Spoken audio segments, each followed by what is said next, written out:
Assalamualaikum warahmatullahi wabarakatuh. Alhamdulillahirabbil alamin. Allahumma shalli wa sallim wa barik ala sayyidina Muhammadin wa ala alihi wa sahbihi ajma'in. Puji syukur kehadirat Allah Subhanahu wa taala.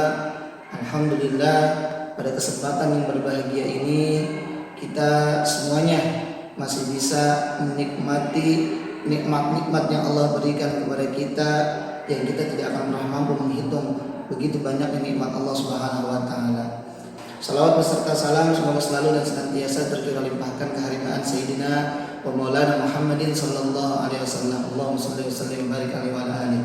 Alhamdulillah, kesempatan yang berbahagia ini saya atas nama guru SMP ITB Bahana Mandiri berkesempatan menyampaikan materi keagamaan. Pelajaran keagamaan ya, yang dimana pelajaran tersebut tidak akan pernah terlepas baik di sekolah umum maupun di sekolah yang memang berbentuk sekolah Islam.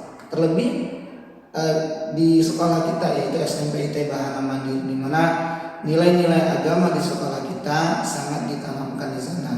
Tapi kita pun perlu tahu, ternyata selain ilmu agama, baik ilmu agama maupun ilmu umum, semuanya itu sangat membutuhkan cara-cara kita di dalam belajar. Baik ilmu matematika, ilmu IPA, ilmu IPS, bahasa Inggris, dan ilmu-ilmu yang lainnya. Terlebih ada pun ilmu-ilmu yang agamanya biasanya kita mempelajari di sana ada ilmu fikih, ilmu bahasa Arab, ilmu tajwid, ilmu Al-Quran, dan ilmu-ilmu yang lainnya.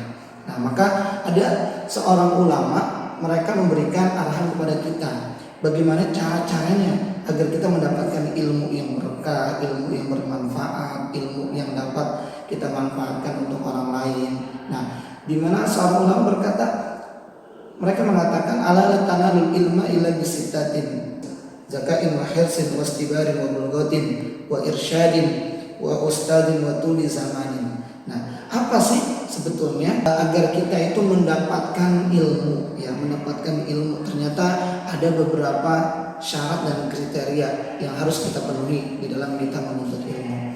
Yang pertama apa? Zakain, kecerdasan. Nah, maka kita sebagai siswa ataupun siswi dimanapun di sekolah kita, terlebih kita di sekolah SMP ITB Bahana Mandiri, maka kita berusaha untuk merangsang kecerdasan yang ada pada diri kita. Kita yang mempunyai kecerdasan yang lebih yang diberikan oleh Allah Subhanahu wa taala untuk kita, mari dengan adanya kecerdasan yang Allah berikan kepada kita, kita harus rajin belajar. Wahirsin, kemudian apa yang kedua? Yang kedua ini ada hirs. Hirs ini ada beberapa makna.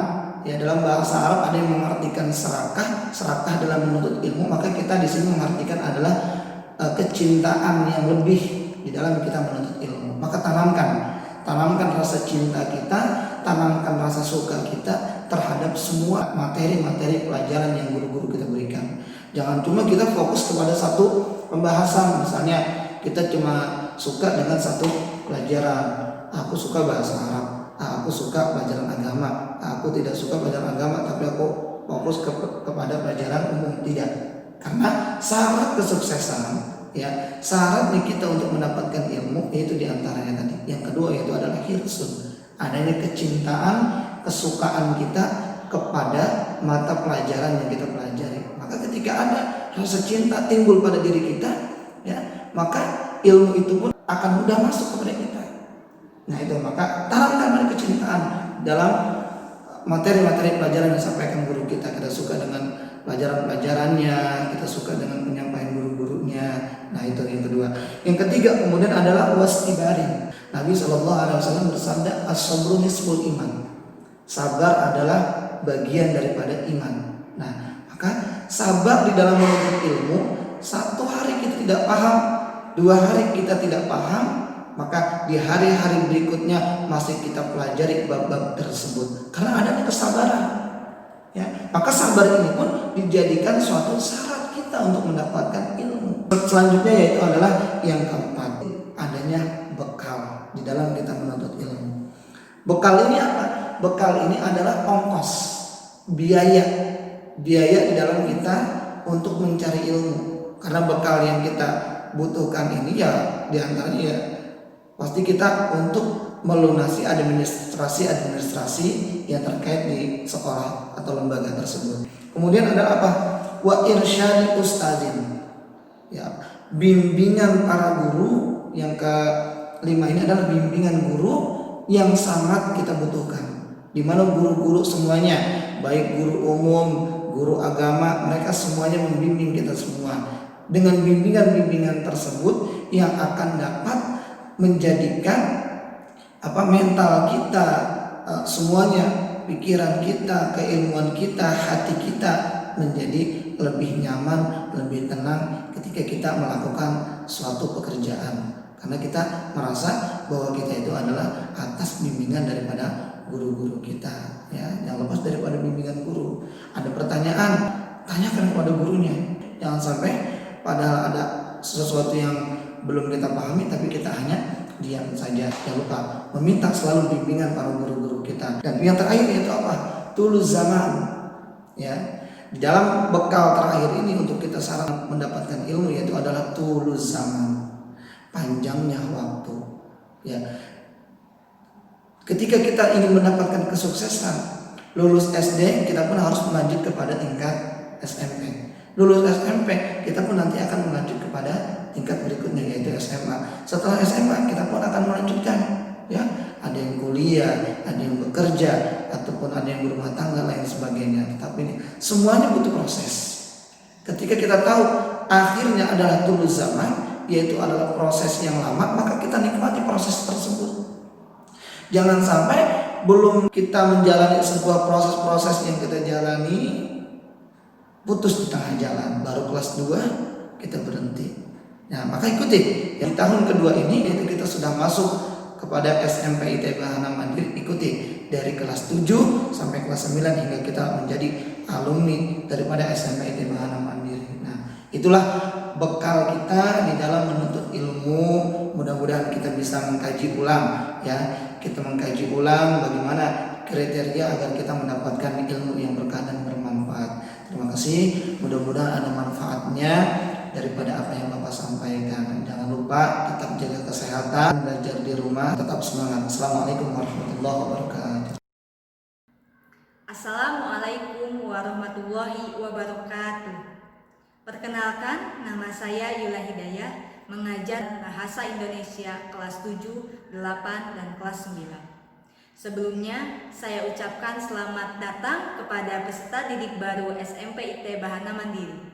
Semoga kalian nyaman belajar bersama guru-guru di sini dan semakin semangat dalam menggapai cita-cita. Pada kesempatan kali ini, saya akan menyampaikan materi tentang struktur organisasi.